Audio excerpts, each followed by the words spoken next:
গাড়ি ভাড়া লাগেনি, একেবারে ফ্রিতে বৃন্দাবন পেয়েছেন। এত সস্তা মহাপ্রভু দিয়েছেন। সস্তা জিনিসের আমরা মূল্য দিতে জানি না, যার জন্য আমরা এখানে বসেও এটা যে বৃন্দাবন ওটা আমরা ভাবতে পারছি না। কারণ বৃন্দাবনে গেলে তো পাসপোর্ট করতে হয়, আমি তো করিনি। ভিসা লাগাতে হয়, ওটাও লাগেনি। এত সস্তা বৃন্দাবন কি করে হয়?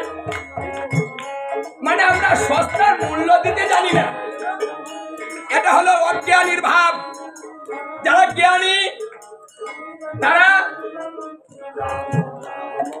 মূল্য দিতে জানে। এই জন্য ভগবান শ্রীকৃষ্ণ গীতায় জ্ঞান দিয়েছেন যে তুমি জ্ঞান অর্জন করো। সমস্ত সুখ আপনার জ্ঞানের দ্বারাতে পাবেন, অন্য কোনো ভাবে এই সংসারে কোনো সুখ পাবেন না। কারণ এটা সুখের জায়গা নয়। সবচেয়ে বড় দুঃখী সেই তো হয় যে বুঝে না, যার জ্ঞান নেই, যার আত্মোপলব্ধি নেই, যার আত্মচেতনা নেই, আত্মজ্ঞান নেই, তারা কোনোদিন সুখী হতে পারে না। তাই যদি সুখ চান তাহলে আমার মহাপ্রভুর ধারায় আসুন, আমার মহাপ্রভুর শিকড়ি ধর্ম করুন, মহাপ্রভুর নাম করুন। মহাপ্রভু যে ভাবতত্ত্ব শিখিয়েছেন সেইভাবে থাকুন। ভাবিতে ভাবিতে তোমার প্রেমের অঙ্কুর হবে, ওটা ভাবের গড়ে হবে। এই জন্য ভগবান শ্রীকৃষ্ণ ত্রিভঙ্গ ভঙ্গি মদরের এই রূপটা ধরে দাঁড়িয়েছেন জীবকে ভাব তত্ত্ব শেখানোর জন্য। এখানে কীর্তন হচ্ছে আর আপনারা ঘরে বসে আছেন। এখানে কীর্তন হচ্ছে, আপনারা কথা বলছেন। মানে কার কেমন সংসার খোঁজ খবর নিচ্ছেন। এই জন্য কি ভগবান গোলক বৃন্দাবন পরিত্যাগ করে এই ভুলুকে আসলেন, ভগবত তত্ত্ব ছাড়লেন, জীব তত্ত্ব ধরলেন, ঐশ্বর্য পরিত্যাগ করলেন, কাঙাল হলেন। এই জন্য যে আপনারা এখানে বসে কথা বলবেন আর বাদাম খাবেন, বুট খাবেন, পটেটো খাবেন। মানে এটা এই খাবারের আয়োজন হয়েছে বুঝি, বাড়িতে সুযোগ পান না বুঝি খাবার, তাই এখানে চুপ করে বসে আছেন আর খাচ্ছেন। তোর সাথে কতদিন ধরে দেখা হয় না, লো দেখাটা হয়েছে, ভালোই হলো, কথাটা সেরে নেই। এই জন্য মহাপ্রভু বৃন্দাবন এনেছেন, না হলে এখানে বৃন্দাবন আপনারা কি করে বাড়িতে বসে থাকেন? এই জন্য বলতে সতী নারী হও। সতী নারী হলে পতিকে ভালোবাসবে, কারণ সতী নারীরাই পতিকে ভালোবাসে, অসতী নারীরাই বাসে না। এই জগতে সতী কারা? দুই স্বামী যার আছে তারা, যাদের দুটা স্বামী আছে তারা হবে সতী, যার একটা স্বামী সে হয় অসতী। আপনাদের কটা করে স্বামী? এখানে দুটা স্বামী কার আছে? তোলেন তো, দুটা স্বামীর গড় করছেন কেউ আছেন? কেউ নাই? দুই স্বামীর গড় করেন? করেন? যারা হাত তুলছেন না তারা বিপদে আছেন বুঝি, চিন্তা করছেন, ও মা যদি আমি তোর স্বামী বলি আমাকে যদি আবার অসতী বানিয়ে ফেলে, ওটা ভাবছেন না। এই ভাবনা পরিত্যাগ করুন। আমারও স্বামী আছে, আমি স্বামীর গড় করি, প্রতিদিন রান্না করি ভোগ দিয়ে, মানে ভগবানকে সেবা দেই। আমার স্বামীকে আমি সেবা দেই, তারপরে আমি গ্রহণ করি। কারণ ওটা সতী নারীর ধারা। পতিকে না দিয়ে সেবা করে না তারা। সতী নারী ওই আপনারা মনে করেন আমরা তো রান্না করে সকালে খেয়ে ফেলি, আমরা মনে হয়েছে না। হ্যাঁ, আপনারা তো ভগবানকে দেন না, দেন না, নিজে খান। এই জন্য স্বামীর ভালোবাসা আপনারা বুঝেন না। স্বামীর কাছে এসে অন্য জনের সঙ্গে কথা বলে। আচ্ছা, স্বামীকে কাছে বসিয়ে যদি আপনি অন্য জনের সঙ্গে কথা বলেন, ওই স্বামীকে আপনার খুশি হবে? এই মায়েরা, খুশি হবে?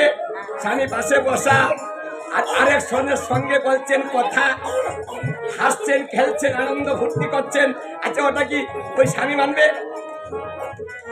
ও কি মন খারাপ করবে না? যদি ওই স্বামী একবার মন খারাপ করে, তাহলে আপনার সুখটা কোথায় থেকে আসবে? এই যে এদিকে লক্ষ্য করুন, স্বামীকে ভালোবাসতে শিখুন, দুটা স্বামীর ঘর করুন। ডাবল স্বামী না হলে সুখ হয় না।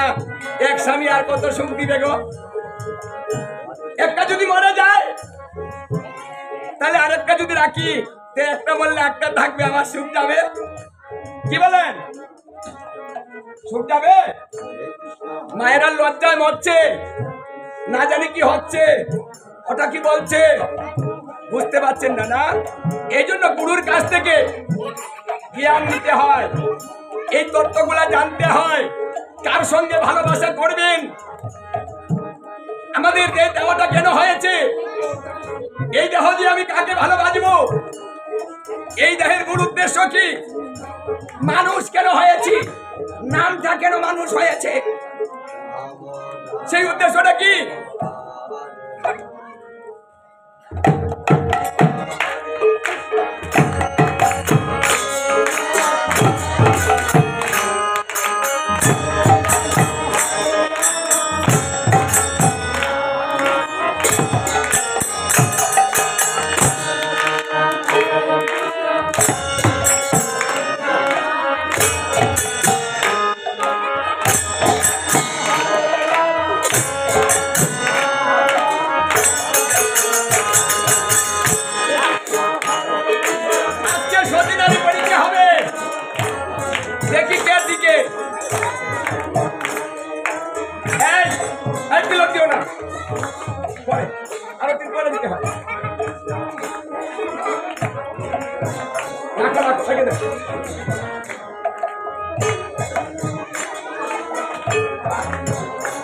এদিকে একবার তাকান, 1 মাস পূজার ফল পাবেন।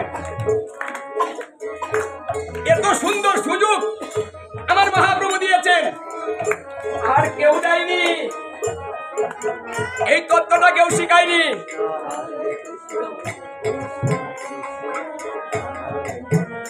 সব চাইতে ভালো আমার মহাপ্রভু, কারণ তিনি যে সহজ ধর্ম দিয়েছেন এটা আর কেউ দেয়নি।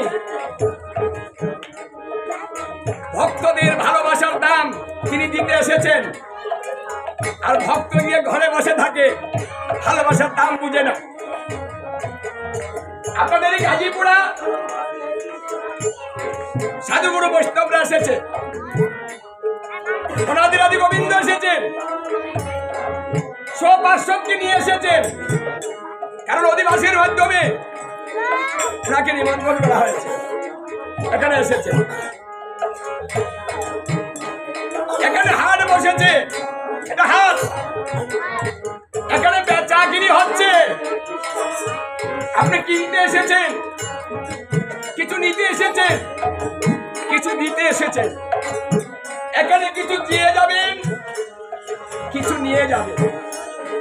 দিবেন কি, নিবেন কি? এখানে বসে বসে একজন বলছে, দিদি হুনলো আমার কত দালালো, জানোস না, জ্বালায় পুরিয়া বর্ষ করে আমার। মানে একজন আরেকজনের কাছে মনের কথা বলছে। ভগবান বললেন, এই যে তুমি মনের কথাটা বলেছ, তোমার জ্বালাটা বেড়ে গিয়েছে, কমবে না। কারণ এই জগতের কারো কাছে মনের কথা বলা যায় না। এখানে বলুন, মনের কথা কার কাছে বলবেন? আপনকে। আপনকে চিনেছেন?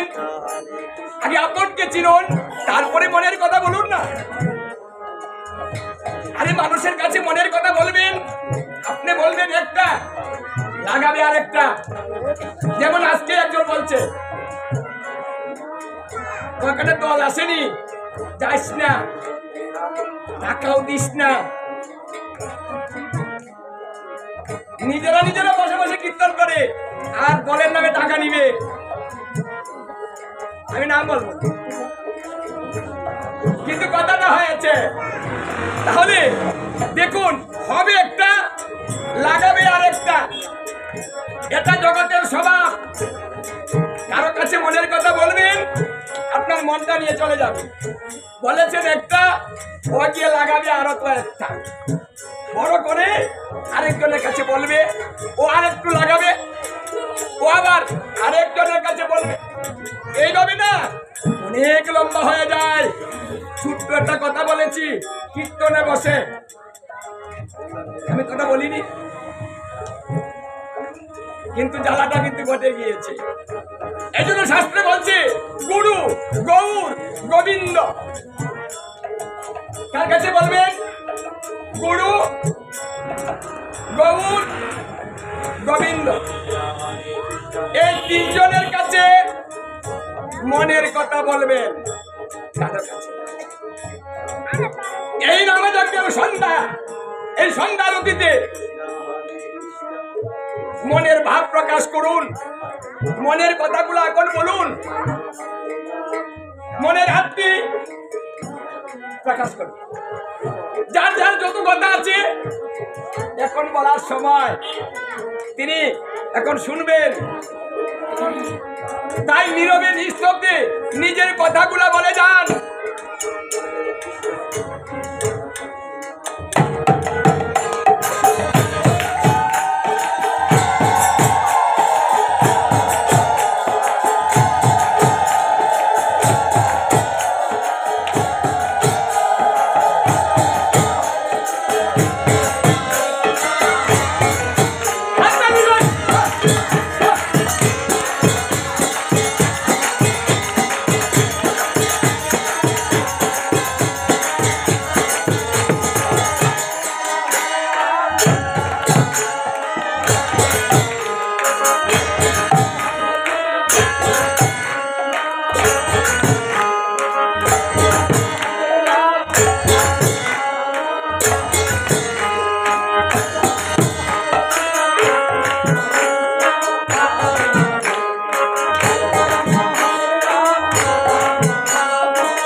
এটা কেউ শুনতো না, কারণ কলিজীব তালের পাগল, আনন্দ প্রিয়াসী।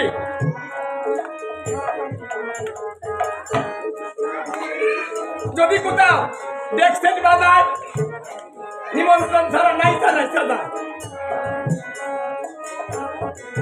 কারণ ওই শব্দটা শুনলে মনের মধ্যে জুয়া বসে। কিন্তু যদি কীর্তনের নাম শুনে না, মানে সামনে যায় না, পিছনে চলে যায়। এই জন্য মহাপ্রভু চিন্তা করে দেখলেন বাবা ধর্ম হবে না, কিভাবে হবে? ধর্ম হবে তাল দিলে।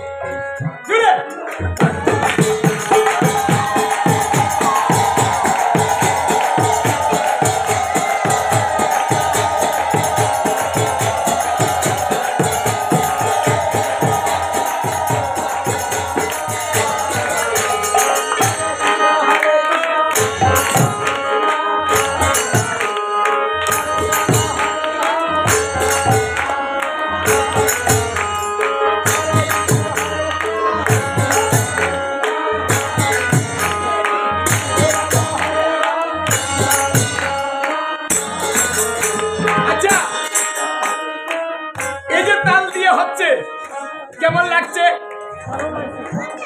আর এই যে তাল ছাড়া হচ্ছে ওটা কেমন লাগে? ভালো লাগে না। ছোট ছোট বাচ্চারা বুঝে কোনটা ভালো কোনটা মন্দ। তাহলে তাল দিলেই ভালো, ওটা কি ভগবান জানে না কি দিলে ভালো হয়?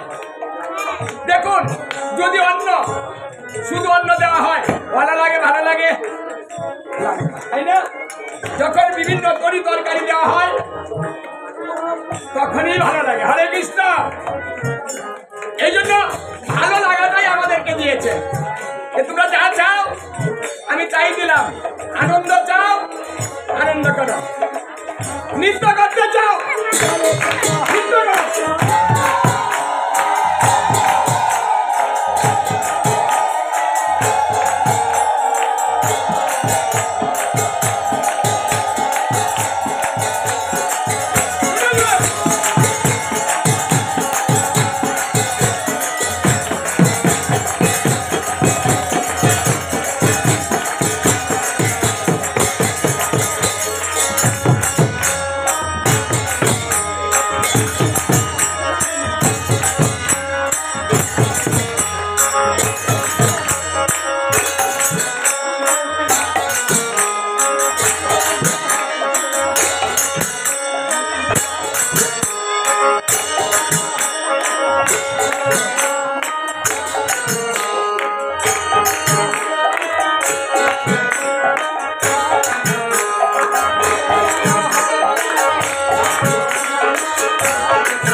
সহজে হচ্ছে না, অনেক শ্রম দিতে হয়, অনেক অর্থের প্রয়োজন হয়, অনেক ভিক্ষা করতে হয়, অনেক ধারে ধারে যেতে হয়, নিজের সম্মান জিতিয়ে দিতে হয়।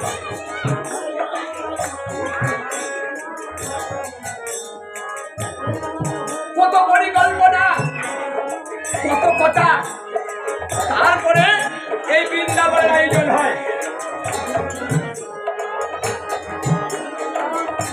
যারা বহু জন্ম জন্মান্তরে পুণ্য সঞ্চয় করে এসেছে, এই নব বৃন্দাবনের আয়োজন তারা করতে পারে, সবাই পারে।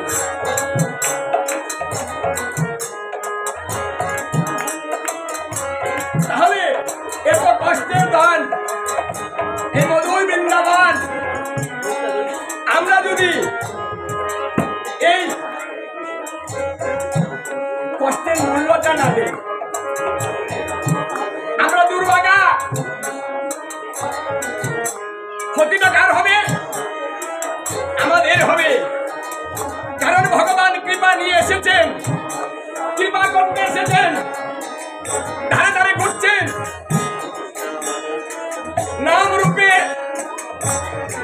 প্রত্যেকটা জীবের ধারে চলে আলেন কৃপা করার জন্য। তুমি যখনই নাম শ্রবণ করবে, নাম গ্রহণ করবে, নাম উচ্চারণ করবে, সঙ্গে সঙ্গে তোমার নামের ক্রিয়া পাবে। এখানে এই পাড়ার সবাই এখনো আসেনি। যদি আপনারা না আসেন তাহলে বৃন্দাবনের সার্থকতাটা কি করে হবে? এই একটা দিন চলে গেল দেখিতে দেখিতে, বাকি আছে আর একদিন।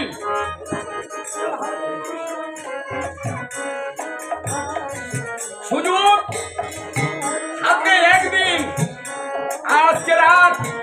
দেখুন, যারা আপনাদের মধ্যে থেকে গত হয়, এই যে শ্রীরামের বাপ চলে গেল, আজকে 4 দিন। এই 1 বছরের মধ্যে ওই দেখেন এখানে দিয়ে দেওয়া হয়েছে, কজন চলে গিয়েছে, আরেকজন বাকি আছে, দেওয়া হয়নি। তাহলে কয়েকজন চলে গিয়েছে, তারা কি এখন বৃন্দাবনে আছে? আপনার সামনে, আমার সামনে আছে, শ্রবণ করতে পারছে। যদি আমার দশা এমন হয়, যদি আপনার দশা এরকম হয়, তাহলে এই বৃন্দাবন আর ভাগ্য হলো না।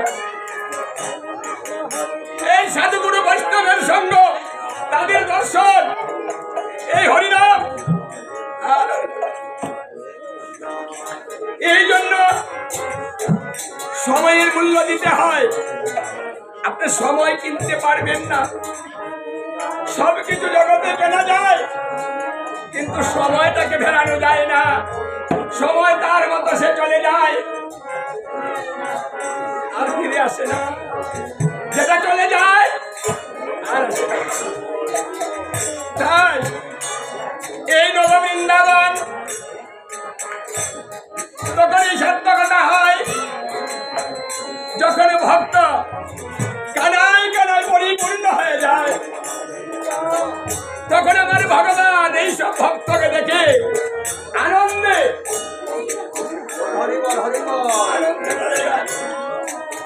আমাকে আমার ভক্তরা কত ভালোবাসে, তাই নিজের সংসারটা ছেড়ে বৃন্দাবনে বসে আছে। এখানে যারা বসে থাকে তারাই কৃপা পায়।